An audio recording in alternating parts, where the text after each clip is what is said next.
महापौर को सिर्फ अपने सेक्टर 5 से मतलब है। यहाँ का पूरा पैसा लूट करके अपना घर बनाने का काम कर रहा है। यहाँ के पूरे पैसे नीरज पाल जी को चोर कहा है, तो मैं उन्हें चैलेंज कर रहा हूँ खुला कि या तो भोजराज सिन्हा इस चीज को साबित करें कि वो चोर हैं, और नहीं तो जिस तरीके से उन्होंने सार्वजनिक मंच से उनको चोर कहा है, उन सार्वजनिक मंच से माफी मांगे, वरना। और मैं अपने बातों पे अभी भी अड़ी हूँ। महापौर जी चोर नहीं, महापौर जी महाचोर। आप महापौर चोर हैं, क्या चोरी की है उन्होंने, क्या लूटा है? आप लूटा भी बोलते रहे हो, तो क्या किया है? इस प्रकार के प्रधानमंत्री के ऊपर भी आरोप लगते हैं, चौकीदार चोर है, इस प्रकार के आरोप। तो इसको राजनीतिक रूप में न लेके आप बोल रहे हैं अधिभार चार्ज लिया जा रहा है, निगम ले रहा है। मैं कैसे निगम बना हुआ है, एक प्रक्रिया बनी हुई है, उस प्रक्रिया के तहत ले रहा है, तो महापौर इसमें कहाँ दोषी? जनता पार्टी के कांग्रेस दल के सभी पार्षद मिलकर एक साथ महापौर जी के साथ गोवा घूमने जा रहे थे। तब तक तो महापौर जी ठीक थे, लेकिन आज 1 महीने बाद ऐसा क्या हो गया कि महापौर जी भ्रष्ट हो गए। उनके साथ गोवा घूमने जाने गए और फिर वहीं बाहर में आके अब यहाँ पर प्रदर्शन में आरोप लगा रहे हैं कि महापौर भ्रष्ट है। मालूम ही नहीं था कि ये महापौर का व्यक्तिगत टूर है। हमारे पार्षदों को तो यही लगा। इतने भोले हैं क्या भाजपा के पार्षद?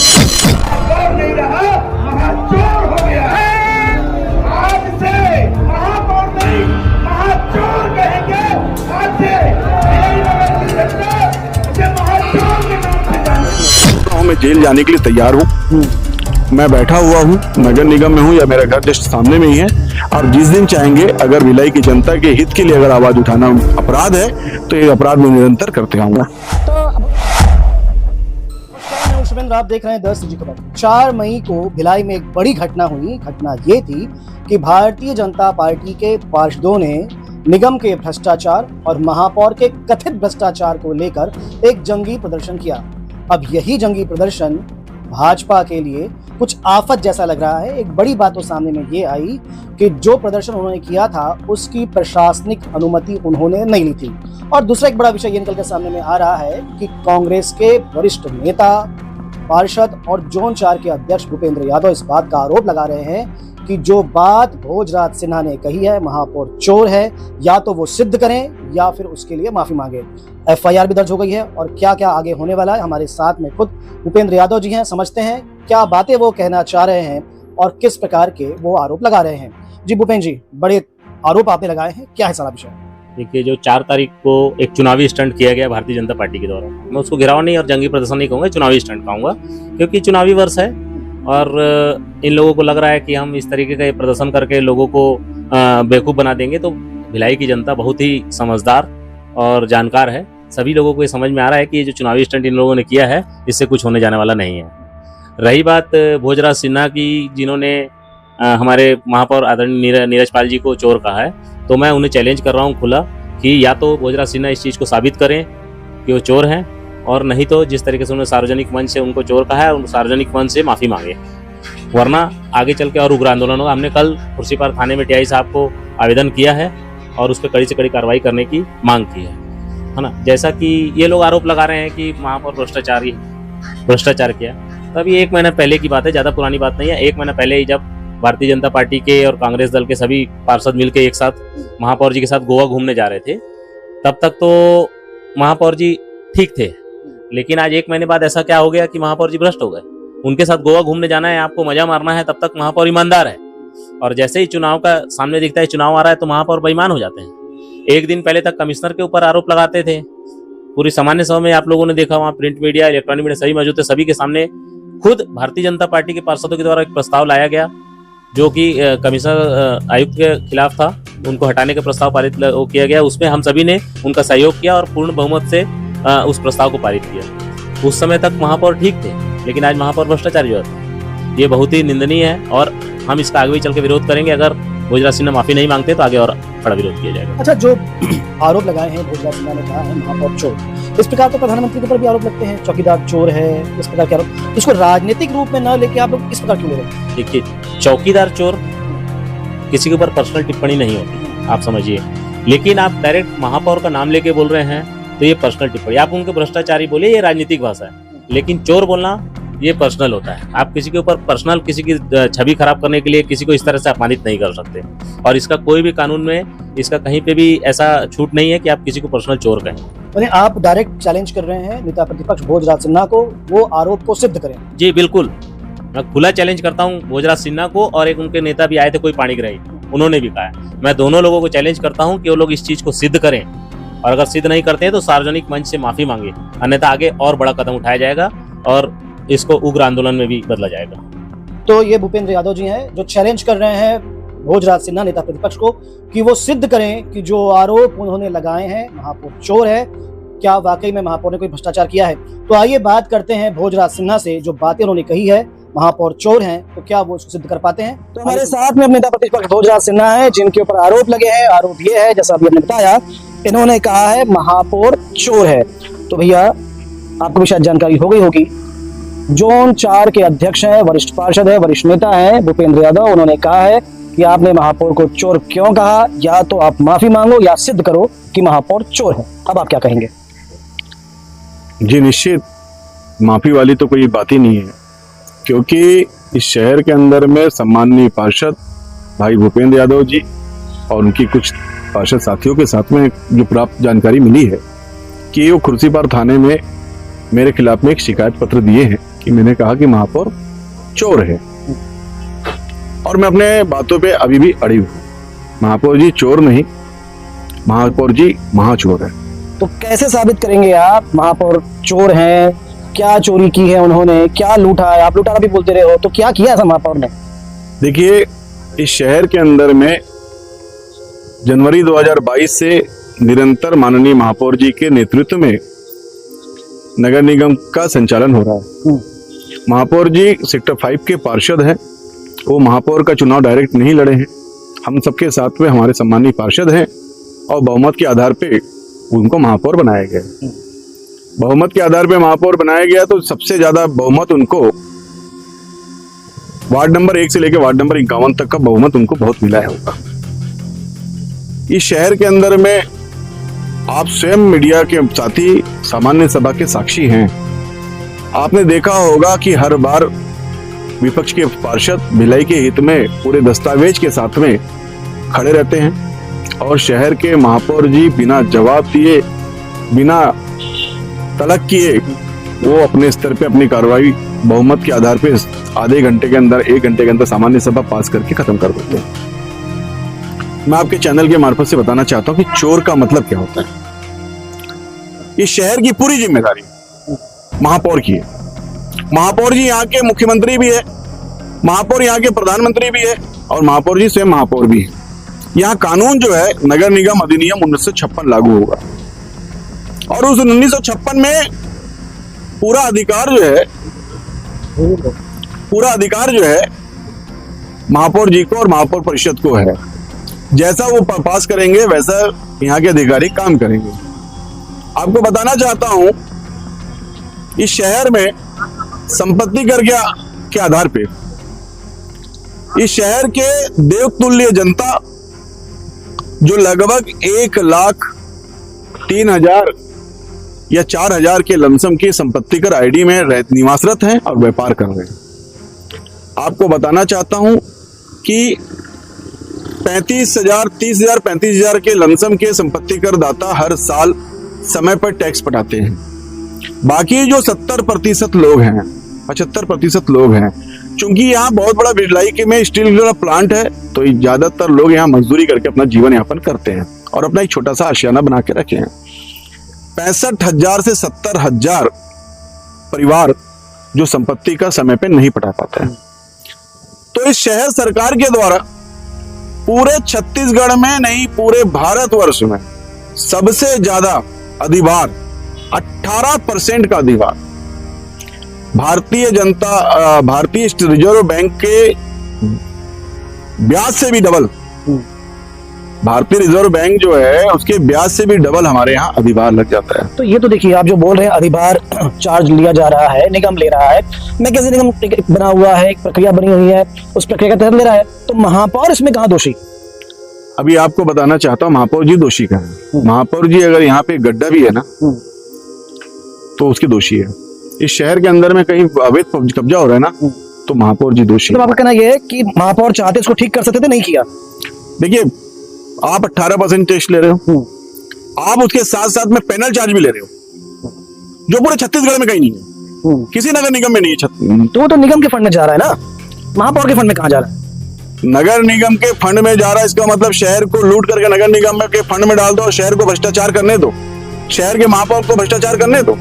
शहर की जनता से जो अवैध प्रकार की जो वसूली की जा रही है 7.5 करोड़ रुपए, जो न्याय संगत नहीं है, जो न्याय संगत नहीं, आप एक अपराध की 2 सजा कैसे दे सकते हो? अगर वो टैक्स समय पे नहीं पटाएगा तो आप 18% टैक्स भी ले रहे हो और साथ में 7.5 करोड़ रुपए पूरे भिलाई से पेनल चार्ज भी ले रहे हो। ये मेन मुद्दा है। इस बात को लेकर के सामान्य सभा में हम लोग जाते हैं कि आप संपत्ति कर के मामले में लोगों से 2 प्रकार का अधिभार ले रहे हो जो न्याय संगत नहीं है। आप इस शहर के अंदर में एक भी स्कूल नगर निगम के नहीं है। आप शिक्षा कर के नाम पे 4.5 करोड़ रुपए का शिक्षा कर ले रहे हो जो न्याय संगत नहीं है। आप इस शहर में छत्तीसगढ़ के सरकार के राजपत्र में जो यूजर चार्ज का जो रेट दिया हुआ है 500 स्क्वायर फीट तक का 20 रुपया, 500 से 1000 स्क्वायर फीट तक का 30 रुपया, उससे ज्यादा वाले चाहे कितना भी हो 60 रुपए का राजपत्र में उल्लेखित है, पर आप उसे कई गुना ज्यादा 8.5 करोड़ रुपए यूजर चार्ज ले रहे हो, जो आपको नहीं लेना है। भिलाई की जनता बहुत सीधी है, वो पूछने नहीं जाती, उनको तो यही मालूम है जैसा आप बोल रहे हो कि तो निगम के खाते में जा रहा है, लेकिन निगम के खाते में जा रहा है जो आपसे गलत तरीके से पैसा ले रहे हैं। अगर कोई आकर के मुझसे कहे कि आप एक काम करो भाई, तुम 100 रुपए मुझे दो, पूछूंगा काहे का, तो बोलेगा मेरे को दो, तो मैं मान लो 100 रुपए दे दिया, अब दोबारा बोलेंगे कि मैं 100 रुपए नहीं दे पाऊंगा, तो क्या आप मेरे पे कार्रवाई कर दोगे? नहीं कर पाओगे। वैसे ये है कि आप लेते गए, जनता पूछ नहीं रही है, ये लेते गए, पूछने वाला व्यक्ति चाहिए। हमने इस 4 साल में पूछा है। तो अभी तो 4-5 प्रकरण तो आपने गिना दिए, तो क्या 4-5 प्रकरण ही हैं या और भी बहुत सारे हैं? देखिए, इस शहर के अंदर में भारतीय जब साडा बना, साडा के समय से नगर निगम के समय तक हम लोगों के पास लगभग 1248 आवासीय और कमर्शियल प्लाट मिले। इस आवासीय और कमर्शियल प्लाट में लगभग इन लोगों ने 250 से 300 की जानकारी प्राप्त हुई है कि इन्होंने बेच दिया। आप देखे होंगे एक सर्कस मैदान के नाम से फेमस मीना बाजार जहां लगता था वो मैदान आज पूरा स्ट्रक्चर रोड के किनारे किनारे हो गया।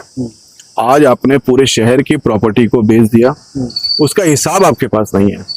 53 करोड़ रुपया मैंने कभी बीच में अकाउंट सेक्शन में जाके देखा, कुल 53 करोड़ रुपया आया, वो भी आपने सफाई वाले को पेमेंट कर दिया। शहर के करोड़ों की जमीन बेच दी कौड़ी के भाव में अपने रिश्तेदारों को, अपने हितचित परिचितों को। इस बात को निरंतर हम बोल रहे हैं। शहर के अंदर में जो नगर निगम की स्वयं की ईओडब्ल्यू की ये जो ईडब्ल्यूएस की जो जगह है जो हमको मिली है, शहर में हमारे पास जवाहर उद्यान को जवाहर नगर के पीछे वाला बेल्ट जाके देख लीजिए, आप तालपुरी के बाजू वाला क्षेत्र जाके देख लीजिए, आप कैलाश नगर के रिक्त भूखंडों को देख लीजिए, क्रूद के रिक्त भूखंडों को देख लीजिए, जुनवानी, कोका, खमरिया के भूखंडों को देख लीजिए। आज भूमाफिया इतने सक्रिय हो गए हैं कि हमारे नगर निगम के जो हमारे आने वाली योजनाओं के लिए जो प्लॉट रखे गए हैं उस पर लोग कब्जा कर रहे हैं और उसके ऊपर कब्जा कराने वाले महापौर जी है। इस शहर के अंदर भूमाफियाओं को संरक्षण देने वाले महापौर जी है। इसलिए है क्योंकि आज तक 4 साल हो गए निरंतर हम बोल रहे हैं, एक कार्रवाई आपने उसके ऊपर नहीं की। महापौर परिषद से सफाई का रेट बढ़ाते गए, महापौर परिषद से संपत्ति कर आपने ले लिया, महापौर परिषद से शहर के अंदर में क्या से क्या कर दिया।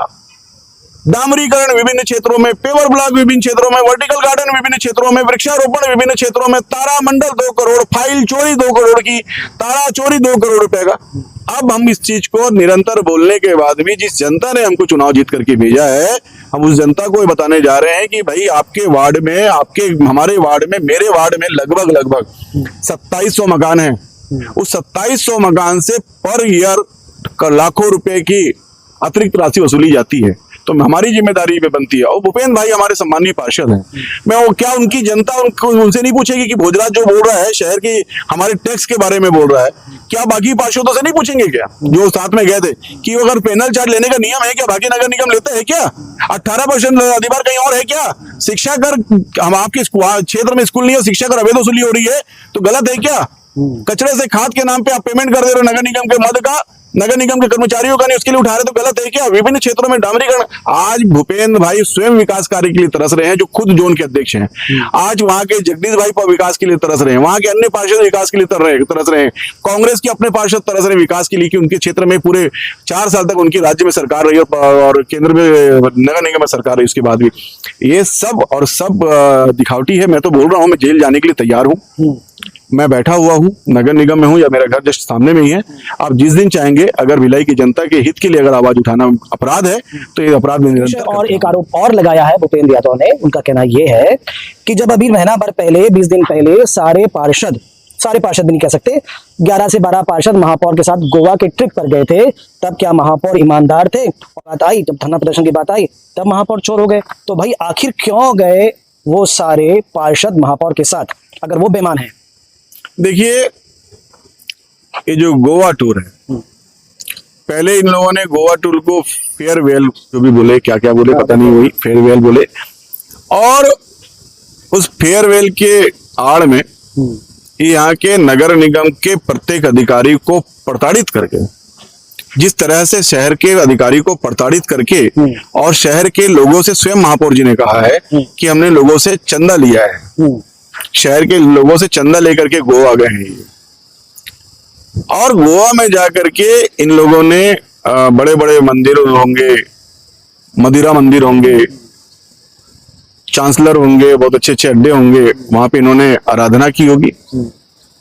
बहुत शहर की संस्कृति को वहां जा करके इन्होंने बखेरा होगा कि हम जिस शहर से आए हैं उस शहर में तो ऐसा कुछ भी नहीं है। अब एक जिस प्रकार से 2016 में यहाँ पे पहली बार स्पा सेंटर खुला, 2016 में पहली बार यहाँ पे हुक्का बार आया, 2016 से निरंतर इस शहर में क्या से क्या हो रहा है वो सब देख रहे हैं। तो ये महापौर जी गोवा से सीख के आए होंगे और कुछ मसाज पार्लर यहाँ खुला, जो भिलाई में कहीं मसाज पार्लर नहीं हुआ करता था। आज गली गली में, हर गली में आप जाके देखिए कि बच्चे नशे के शिकार हो गए हैं और इनका हुक्का, इनका चिट्टा ऐसा चल रहा है शहर में कि महापौर जी कभी देखने तक नहीं जा रहे हैं कि क्या हो रहा है। तो उसमें किसी भी प्रकार की जो गोवा टूर की इनकी थी, ये गोवा टूर अपने आप में अपने पाप को ढकने के लिए। तो वही तो बात है, भाजपा के पार्षद क्यों गए? अगर महापौर गए थे, जो भी क्रिया जो उन्होंने किया अलग बात है, पर भाजपा के पार्षद गए और फिर वहीं बाहर में आके अब यहाँ पर प्रदर्शन में आरोप लगा रहे हैं कि महापौर भ्रष्ट है। महापौर जी का जाना लोगों को लगता है कि ये शासकीय टूर है। हमारे भाजपा के पार्षदों को मालूम ही नहीं था कि ये महापौर का व्यक्तिगत टूर है। हमारे पार्षदों को तो यही लगा। इतने भोले हैं क्या भाजपा के पार्षद? देखिए, उनसे सिर्फ आधार कार्ड मंगाया गया होगा और ये शासकीय टूर समझ के उन्होंने कहा भी है कि ये शासकीय टूर समझ के हम लोग चले गए, हमको नहीं मालूम था कि ये व्यक्तिगत टूर है। और इसमें महापौर जी ने बहुत कुछ छपा के चला, किसी को बताया नहीं कि चल जाना क्या है। और शहर से उगाही करके जो गए, बाद में जब इन लोग वहां चले गए तब बात पता चला कि ऐसा कुछ हुआ है जो नहीं होना चाहिए था। अच्छा, ये जो उगाही वाला एक विषय आ गया, समाचार पत्र में भी आ भी रहा है, तो ये उगाही वाला जो विषय आया, महापौर ने अधिकारियों से उगाही की और उसके बाद ये सारा उनको फाइनेंस हुआ, तो ये भी बड़ा विषय है। तो इसके लिए भी कुछ नेता प्रतिपक्ष सोच रहे हैं कुछ कार्यवाही, जिन लोगों से पैसे वसूल गलत तो हुआ है। देखिए, निश्चित अगर नगर निगम के अधिकारियों को किसी भी प्रकार का प्रताड़ित करके उनसे पैसा वसूली की गई, और ये ऐसा नहीं है, पहली बार नहीं लगा है, इससे पहले भी महापौर जी सन 2023 में नगर निगम के अधिकारियों को अपने केबिन में बुला करके इतनी अमर्यादित शब्दों का इस्तेमाल करके धक्का मुक्की तक किए हैं। ये भी जानकारी है कि नगर निगम के अधिकारी को धक्का मुक्की भी देने का काम इन्होंने किया है। तो ये शहर का महापौर, इस शहर की जो गत किया है, वो पूरे छत्तीसगढ़ के अंदर में जितने भी नगरीय निकाय है उसमें सबसे दुर्गत हालत इस नगर निगम की है। आप देख लीजिएगा कि आप पूरे क्षेत्र में घूम लीजिए और इस नगर निगम का उनको मालूम ही नहीं होगा कि जनगणना विभाग कहाँ है और वहां पे कौन बैठता है, आधार कार्ड बनाने वाले कहाँ है। इस शहर के अंदर में आज स्ट्रीट लाइट एक भी चालू नहीं है, स्ट्रीट लाइट का ठेकेदार काम बंद कर दिया है। और आप यकीन मानिए, जिस लाइट को 7 करोड़ रुपए में पूरे 7 साल के लिए किए थे, इन्होंने 3 करोड़ रुपए में वही लाइट संधारण के लिए किसी निजी ठेकेदार को दे दिए और आज उसका भुगतान भी नहीं हो रहा, बोल रहे हैं उसका काम बंद कर दिया। तो तमाम प्रकार की, शिवेन जी, तमाम प्रकार की यहाँ भ्रष्टाचार है, यहाँ निगम से अवैध वसूली है, निगम की जनता से अवैध वसूली है। मन में बहुत भड़ास है। अगर मुझे जेल भी जाना पड़े ना, जेल भी जाना पड़े, तो मैं अपने 1,04,000 जो संपत्ति कर दाता, 4,25,000 मतदाता जो यहाँ निवास है, मैं जेल जाने के लिए तैयार हूँ। तो ये थे भोजराज सिन्हा, नेता प्रतिपक्ष। आप सुन रहे थे सारी बातों को। आखिर उन्होंने क्यों महापौर को कहा चोर, क्यों कहा भ्रष्ट, क्यों कहा लुटेरा। इसके अलावा हमने उस बात का भी जवाब देने का प्रयास किया जो आरोप भूपेंद्र यादव ने लगाए थे कि आखिर अगर चोर है महापौर तो क्यों गए भाजपा के पार्षद उनके साथ में। भोजराज जी का कहना यह है कि चूंकि ये सारी जो गतिविधियां हुई है, जो अनियमितता हुई है, ये सारी अनियमितताओं पर लगाम लगाने की जिम्मेदारी महापौर की थी। महापौर ने लगाम नहीं लगाया, इस कारण जिम्मेदार वो है और इसी कारण उन्होंने महापौर को चोर कहा है और एक कदम आगे बढ़ गए हैं, अब तो डकैत भी कह रहे हैं।